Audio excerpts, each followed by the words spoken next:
I'm doing this weird, you know, like Cloverfield, right? That was one of the... Cloverfield? Yeah, it's Cloverfield. Oh, that's kind of appropriate. That's appropriate for our booth. Yes, it is. And I'm here with Julie. Hey. Oh, hey, what booth are we at? Oh, I can't see. I think I got it. Greenbrier Games. Just in case you didn't, we'll do that. Because I know I got that. And I want to go over here. Hey. I actually am doing something I don't usually do at the show, and I'm sitting down. I thought I'd give you a treat. Yes, and we're going to start, I guess, by getting rid of props. So Julie's going to tell us all the good news about Folklore, and in case you don't know, the bad news too. All right, so Folklore, well, okay, so we have Folklore here at Gen Con, and we told our backers about it. And actually, the vast majority of them have been very cool. What happened was we had air freighted some in for Gen Con along with some of the Kickstarter pickup. We got those, opened them, realized that the tiles were paper, and had to have the rest of the shipment stopped because it was being delivered on the boat, had to have it turned back, brought back, opened up, repackaged with the actual tiles. Yeah, here, there actually was a copy of the everybody because air freighting is difficult. Are we good? We're good. It's directional. Technical failure.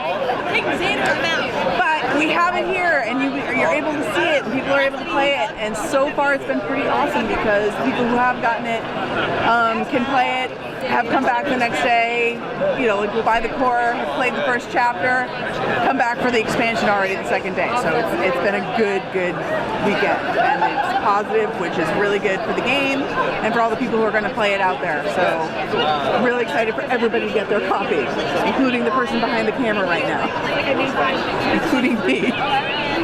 Because the first time I saw it in a full box was here on Thursday. I saw it before you saw it. That's amazing. Oh, well. So that's Folklore. And then, of course, after Folklore, in November for retail, we have Vengeance coming out. And Vengeance is your revenge movie in a board game format. It's super cool. As you can see, the art is really reminiscent of that dirty, gritty kind of comic. And you're playing an anti-hero who, at the very beginning of the sequence, there's the wronging, which is that opening scene in the movie where the big bad comes in and kicks him to the dirt, whatever it is, shoots his dog, eats the cereal. So you draw your hand of bosses, and you find out you immediately lose all your points, and then have to build your way back up. And how do you do that? Montage. So then there's a montage. You learn karate at the local Y. You build up your equipment, you know, zip up your leather vest, put on your sunglasses, holster your weapon, but also spy on the different locations to figure out where the boss that did you wrong, or bosses depending, are located, because you don't want to bust down the door and have a whole action sequence, which would be the next thing, and find out that you got the wrong boss and get no points for it. So the action sequence, true to theme, is supposed to be fast-paced, so there's a timer for that section of the game. So you have to do your breakdown and get through the whole warehouse or backroom kitchen in under 3 minutes. You get points for how many thugs you take down, how many bosses you get, and also if you clear whole rooms.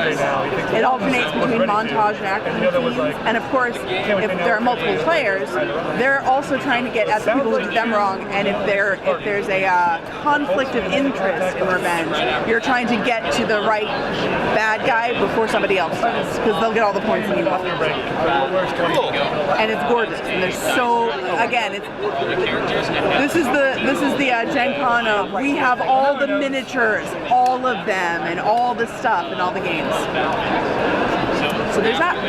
Hey, maybe. There. And then it's me. Hi. Hi. Now you can see me. Behind us is, Champions of HARA is behind us, and Walter's got it, and he won't let it go because it's his baby. So let's talk about Hellios Expanse, which is coming after. So I'm doing things out of order, I know. But Hellios Expanse is going to be our 4X game that you can play in under an hour.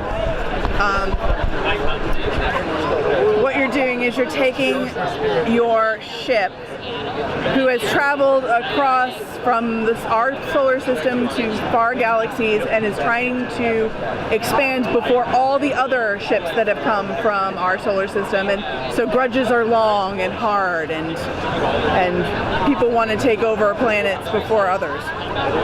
So your cards that you get give you all of the things that you can do, and we're going to preset them before we play.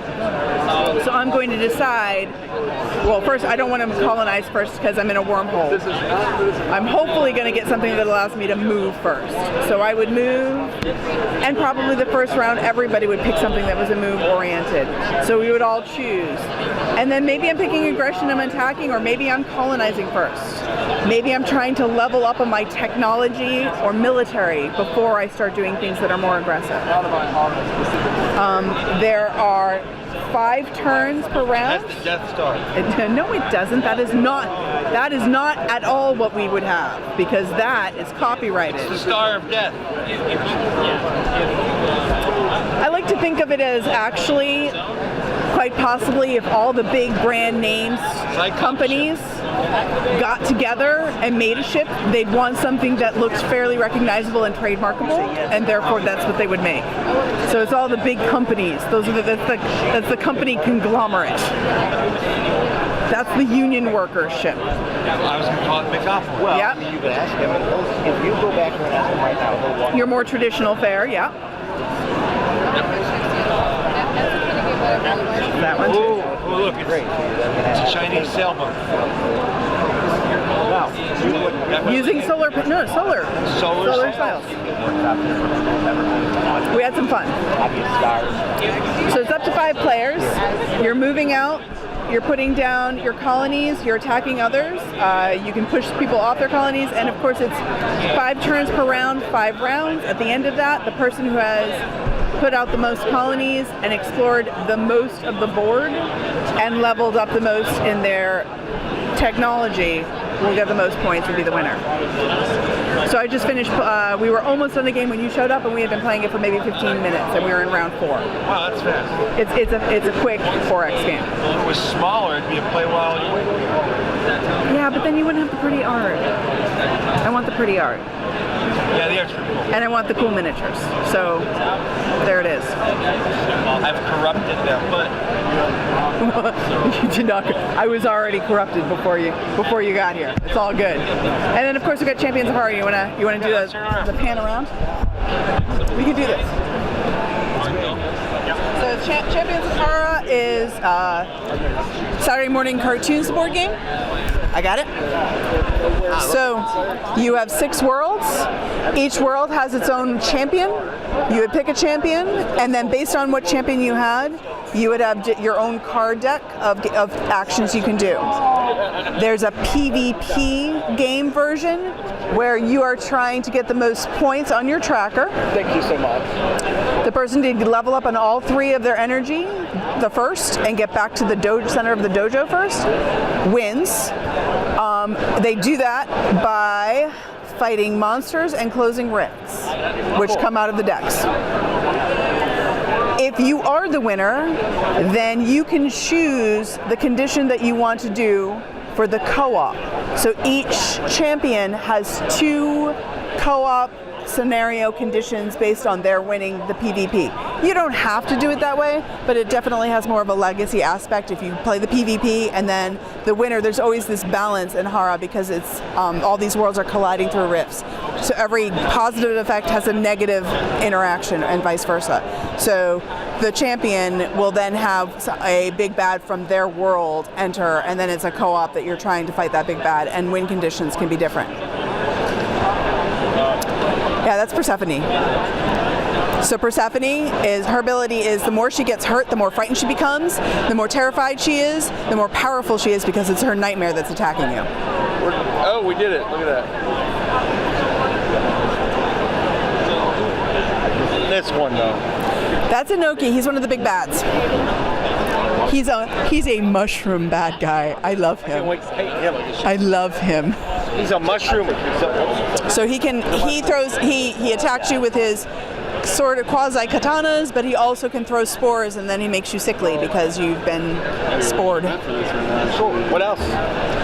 You've always got more for me. There's always more. After that, we're going to be doing the horror comic Tales of Mystery themed card game, asymmetrical card game.